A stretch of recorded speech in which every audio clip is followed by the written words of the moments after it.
Hello, everyone. All right, this is going to start Unit 6, Understanding the Decision-Making Process itself. So we'll talk a lot about how people think, rationalities and their limits, um, learning, all kinds of stuff. Okay, Chapter 21, Bounded Rationality and Public Policy Decision-Making. This is by Brian Jones and H.F. Thomas III. We talked a lot in sort of the front of the book about rational choice models, about econometric models. But the problem with many of those models and some of the solutions we're trying to implement in modern analytics is that humans are not completely rational. Our behavior is not completely rational. Our thinking is not full information. And so all of these assumptions that are built into econometric models and game theoretics at times are not quite real world applicable, right? And so this introduction over the last generation or so of bounded rationality and understanding the limits of human utility maximization and playing out the probabilities across multiple choices and all of these things, like we're being far less assumptive about humans being able to do these things completely and fully, right? There's a spectrum, and arguably it's asymptotic. Like no one ever touches zero and no one ever touches one when we're talking about rationality and utility maximization, right? And also informational capacity, right? Again, asymptotic. You never get 100%, and you also never get 0%. Like that's nearly impossible, both of those things. So yeah, we're building in some new ideas about how to understand human decision making and behavioral processes um, by reducing some of those grand assumptions that were built in during the sort of 40s, 50s, 60s. Okay. Um, we need to be able to link human behavior to policy processes in a realistic way. And so the authors lay out three criteria for how we do that. The model or the theoretical foundation can't be misleading. Number two, it has to allow for movement between the micro and the macro and not have huge changes in the theoretical foundations and the thinking as well. And then three, it's got to be sort of efficient and effective in the sense that we're not adding so much that we know about bounded rationality and human decision making that it's useless, right? And so again, there's this spectrum of yes, we need to simplify the world and how decision making works, and maybe we do need a more complicated model about understanding these things, but we also don't need all idiosyncrasies and all you know behavioral patterns and all this stuff, right? We got to find a nice balance. Okay. That sort of three-piece comes from Herbert Simon in 1945, who was actually criticizing some of this pure rationality models. All right, section 21.3, the tenets of bounded rationality. So first, they make a very important point to say that like pure rationality generally is deductive, right? We look at all of these behaviors around the world, we collect data, and then we try to learn about behaviors by looking backwards. In a sense, bounded rationality is more inductive, right? Um, Excuse me, I got that backwards. So the rational model tends to be deductive, and we built out these models and game theories and stuff to try and determine things. And in this sense of bounded rationality, it's inductive, and we're basing it on sort of human behavior and then trying to see what affected that and what influenced decision makings and stuff. Apologies. All right. The four main tenets of this approach first is the principle of intended rationality. We are assuming that humans want to maximize utility, right? We're not dropping that assumption. We're just saying, um, under bounded rationality, we don't always accomplish that, right? Because of the difficulties and the interaction between sort of your cognitive architecture, like we've talked about before, right? These heuristics, these biases, these stories we sort of frame things through, um, and then the complexity of the world, right? Many times, one small policy decision will have massive tendrils, right? And a decision, even that you make in your life, will have consequences that maybe you didn't think about, and these sorts of things. And you don't know for a fact how they're going to play out in the long run. You can only make probabilistic thoughts, probabilistic models in your mind. And it's the same way with this sort of bounded rationality, where sometimes we do get it wrong, even though we're trying to do our best, right? Okay, so that's intended rationality. We are still assuming there are intentions. Number two, the principle of adaptation. Um, Most of your behavior and decision making is is influenced, and in a sense, some of the choices and possibilities are restricted depending on the environment, depending on the context, depending on the institutional rules, depending on all kinds of stuff, right?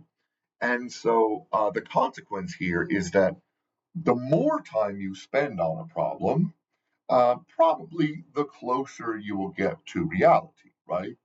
And the sort of limits of bounded rationality and the simplistic architecture of biases and rules of thumb and etc. will sort of fall away, and you will more closely approach the reality, right? So it takes time and work, but you don't always have that time and work, right? And this is why we have these sort of biases and shortcuts in our brain. All right, the third is the principle of uncertainty. And so rather than saying we are absolutely maximizing our utility, now we are saying we have some expected probabilistic utility, right? And this could play out in different ways, right? And so this principle of uncertainty is sort of the basis of why we don't always act rationally, or at least according to the economists, right? Okay, and then finally, the fourth bit they add is the principle of trade offs, right? Humans tend to be pretty bad at understanding trade offs, and they especially tend to be very bad at long term thinking, right? These are just sort of weaknesses that exist in our brain infrastructure, where we have difficulties understanding probabilistic outcomes, long term planning, even long term benefits that might be much larger than these short term benefits that satisfy us immediately, right? And so this is where we get this sort of satisficing idea, where you choose alternatives that are good enough given how much information we have and given sort of just the weaknesses of the human mind. All right, so those four, the four tenets to bounded rationality: intention, right? We do want to maximize adaptation. Um, the more we spend on a problem, the closer we get to reality. Uncertainty, right? Utility is probabilistic, and then trade-offs, right? Humans are bad sometimes at long versus short, even determining what a probability is, these sorts of things. Okay, section 21.4, the behavior theory of choice. So, What do we know so far about human decision making? They lay out 6 basic findings that we know. Long term memory is their first one. And they say humans learn by encoding experiences into rules uh, of actions that should be taken in response to a stimuli, right? Or, yeah, a stimulus or stimuli, right? And so, yeah, we take experience either from direct experience or from maybe the things we read or the things our parents or friends or whatever tell us or teach us. And then we build out these sort of heuristics that we've talked about. Okay. Second, short term memory. Uh, they say human cognitive capabilities include a sort of front end that takes in stimulus, right? About the world around them. And then in a second step, it sort of categorizes these experiences or these inputs or stimuli as either relevant or irrelevant. Um, and then we prioritize them in a hierarchy of how much we believe this, right? Okay, number 3. Emotions tend to set priorities. In an initial encounter with a choice, the major mechanism for understanding how we're going to sort of weight the relevance is emotion, right? And this is where all this like rage baiting stuff comes from, and negative ads from politicians. We also know just from like small businesses and the reviews you leave, basically uh, negative will a negative review is equal to about what they say 8 to 10 positive reviews, right? Humans like to latch on to the negative. And so, yeah, this is our emotions sort of set how we're going to take in information often. Okay, number 4, central versus peripheral processing. When emotions are aroused, information processing sort of shifts towards problem analysis, right? Um, when they're not, when they're not sort of high emotion, right, or high attention on a particular issue, then that's generally when policy elites, policymakers, etc., will sort of just lean back on their cognitive biases, their heuristics, whatever. When you have to pay attention, or the public is hot about something, or people, maybe our congresspersons across the aisle are really hot about something, that's when often you can get a little bit more thoughtfulness about how these things play out. Now, I would say maybe, maybe, um, because we also know sometimes that emotion tends to lead to defensiveness, anger, unwillingness to listen. So I think the research needs a little bit more playing out in this sector. Okay, part 5, preparation, search, trade off.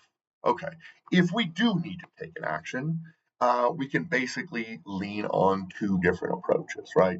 Draw upon previously prepared and stored rules in the architecture of our brain that tell us how to respond to something, or take the time and effort to search for a new approach, right? If something is not working.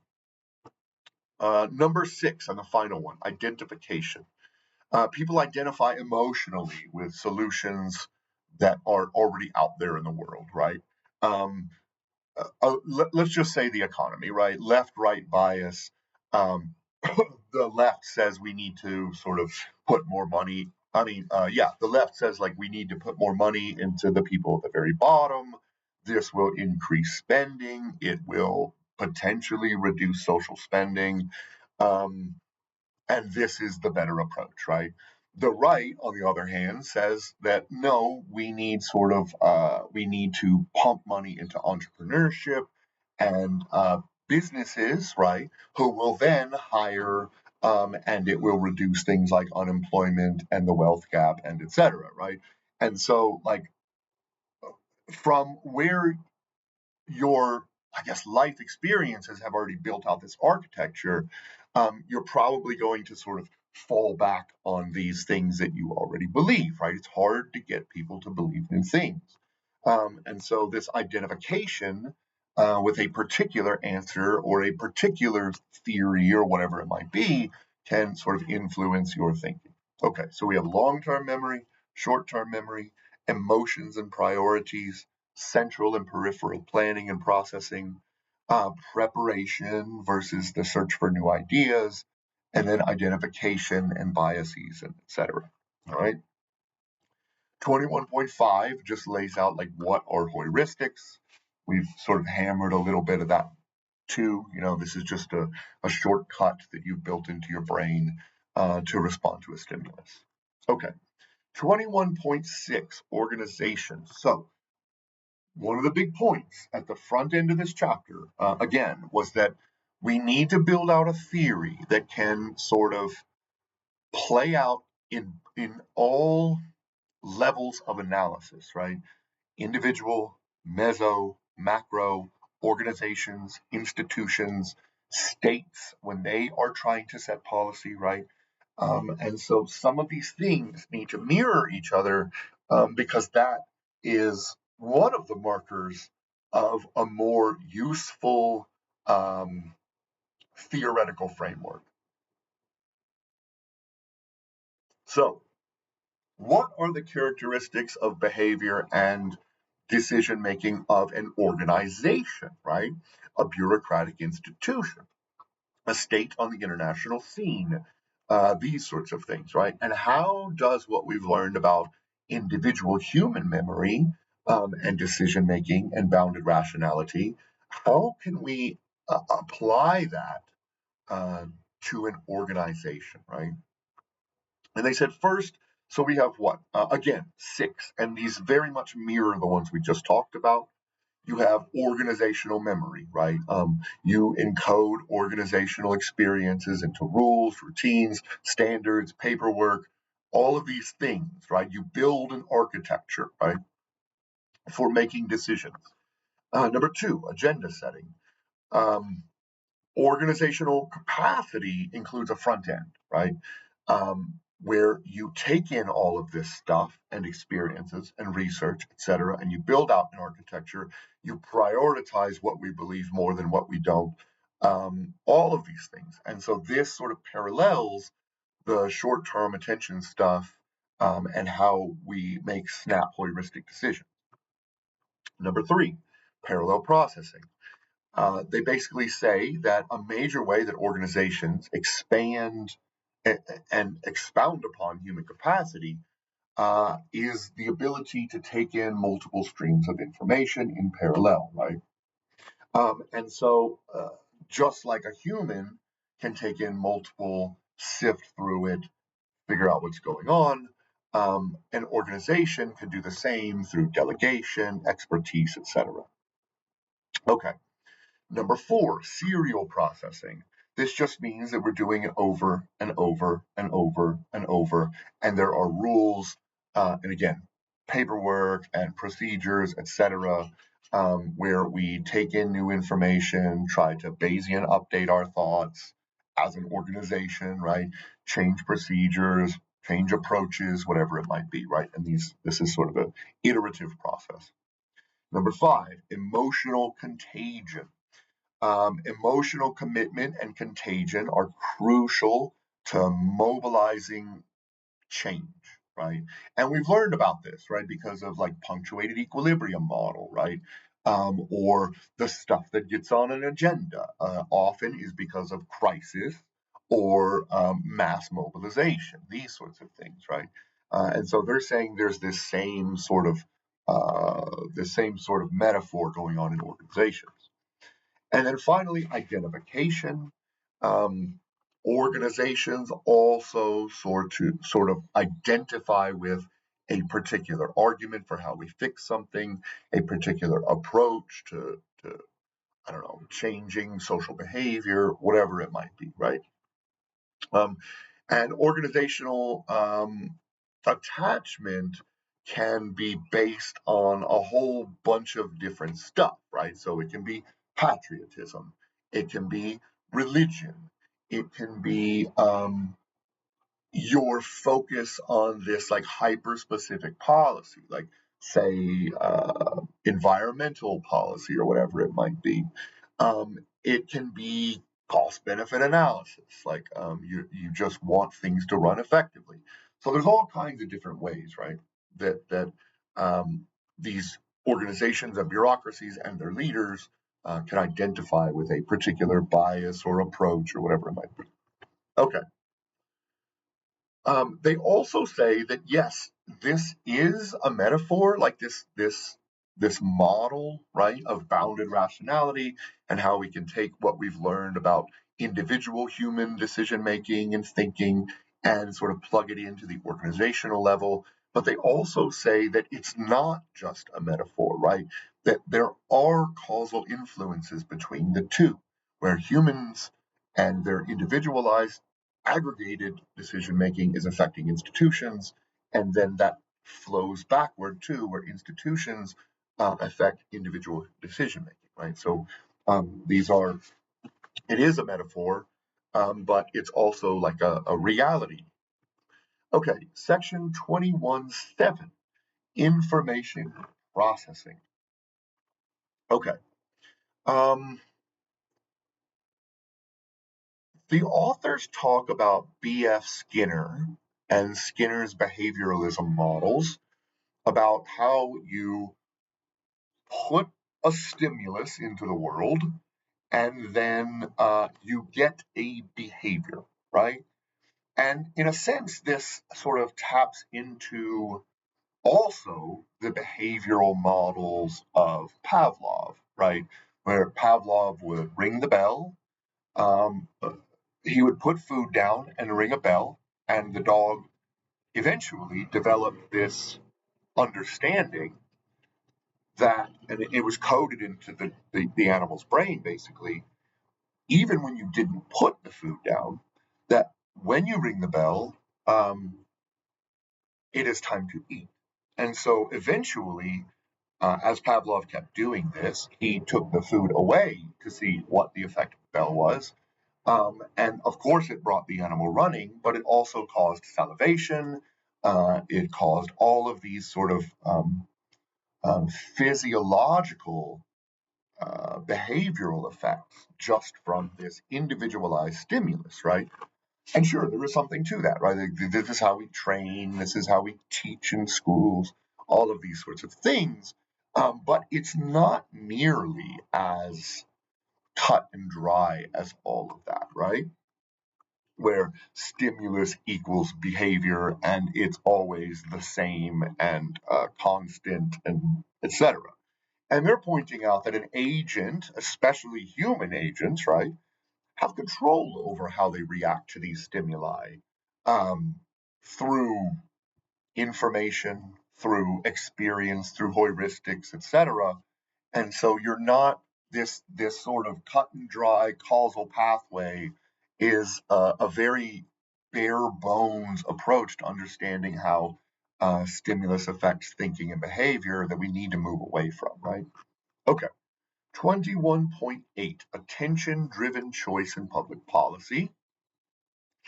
Um, and I found this really fascinating. And this is a quote that I sort of broke down. It says, attention is partially under the control of a decision maker, but cognitively, we possess no comprehensive system for monitoring when enough attention has been devoted to a particular topic.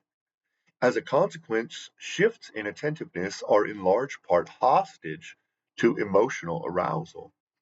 And I found this really fascinating because this means that part of a politician's job or an NGO's or a very sort of, I guess, tapped in citizen or a bureaucracy or whatever it might may be to drum up attention and emotion so that they can get policy change in their preferred policy, right?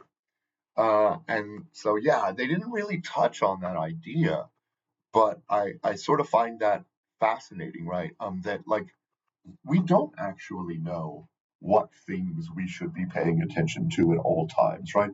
We're in a sense blowing in the wind of our culture in the things to which we devote our attention.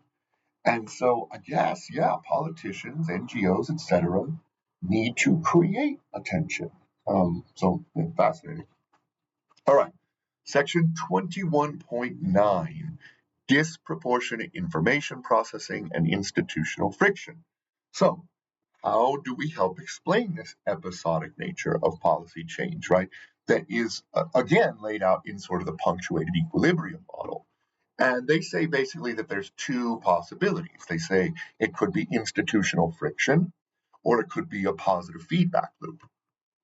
And they break them down into subcategories. So, institutional friction can include A, decision costs, those that are imposed by the operation of the institutional rules, right? So, think about having the veto points, right? These can impose costs and wasted time if they're just going to run up against a veto, or federalism, or the time and resource limits of your staff to do background research, or all of these sorts of things, right? These are costs which weigh on um, what we're going to put our attention on and whether changes will actually happen. And then B, we have cognitive costs associated with this sort of boundedly rational decision makers, right? That we've been hammering on this whole time. You can't have complete information, that's just unrealistic. No one knows how to actually sort of maximize their utility, especially since choices are probabilistic and the outcomes are probabilistic, etc. Right? Okay. On the other hand, we can have positive feedback, right? Where we suggest that basically, so from social science theory, suggests that aggregate decision making will eventually come to some sort of relatively good answer over time because of the negative feedback forcing them to sort of push through marginal changes, right? And so if a policy is working well and it's not creating negative feedback and negative feelings, then there's really no reason to mess with it, right? And they give this super cool um, thought experiment, right? So I want you to imagine we're at a fair, and there is a choose the weight of this pig contest, right? And so what we get and what we find actually in social science is that we can actually get a pretty good approximation of reality when we aggregate everyone's thinking together, right? And so, say we have 30 people at the fair, they are all siloed away from each other and they cannot discuss um, the weight of the pig, and they all have to give like a private Australian ballot answer, right? You got to privately turn in your answer. If you take that aggregation, right, you will generally tend to get a very pretty normal curve, right? Where at the center of the normal curve, and given the distribution of the answers, you will have some over, some under, but around, I don't know, 66%, right? The one standard deviation will get it pretty close to the actual weight. Um, Here's where the mess comes in. Discussion biases the crowd, right? And in a sense, this happens with policymakers, this happens in academia, this happens in research, all of these sorts of things. Discussion biases the crowd. And so there are a couple of mechanisms why this happens, right? One, social influence, the need to fit in. Most humans need to sort of fit into society. They don't want to stand out like a sore thumb. They don't want the difficulties that come with saying no or I disagree or all of these things, right? And so this need to fit in will often bias the distribution of the curve, right? Where the opinion leaders, maybe the loudest guy, maybe I don't know, from the research from the 1960s, they were saying like your pastor or the boss or your local politician or whatever are these opinion leaders we lean on, and we will just adopt their ideas on these things, right? And so this can bias the distribution of the data. We also find this cool, bizarre tendency, right? There have been all of these really neat straw experiments, right? So again, close your eyes and imagine with me.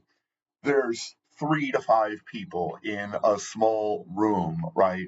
And they are either offered 3 random straw length, right?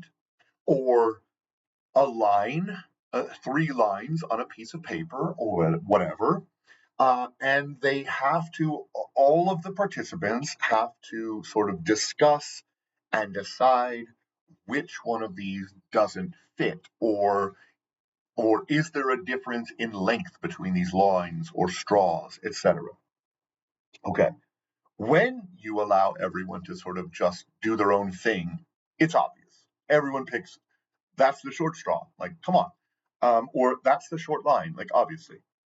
However, when you bias the group and you put in like 4 grad students who are pretending to be random participants, and then you have 1 actual experimentee out of the 5, and the 4 all come to an agreement that these 3 straws or lines, one of which is this long, the other of which is this long, and the final of which is this long, but they all agree there is no difference, the 4. Often the 5th, who is actually the experimentee, will just go with the flow.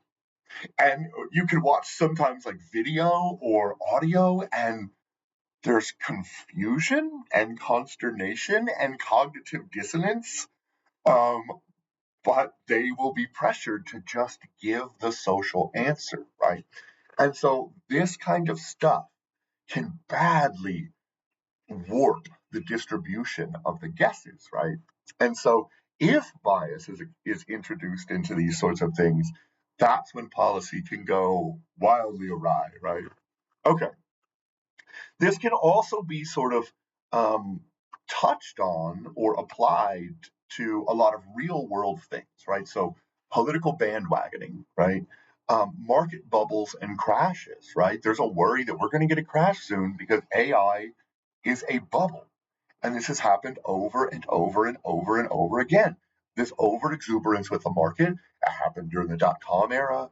It happened pre-post depression, Great Depression. It happened in 2008 with the housing crisis and these sort of credit default derivative swaps and all of this kind of stuff. It happens with standing ovations. We'll learn like if you put a plant in and no one's standing, and like one or a couple people stand, suddenly everyone will start to stand. And you can get the crowd to stay far longer if you also have a plant who just won't give up.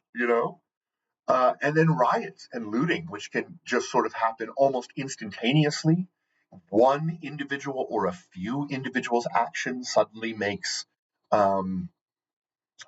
creates an opening for everyone to participate in this sort of behavior, right?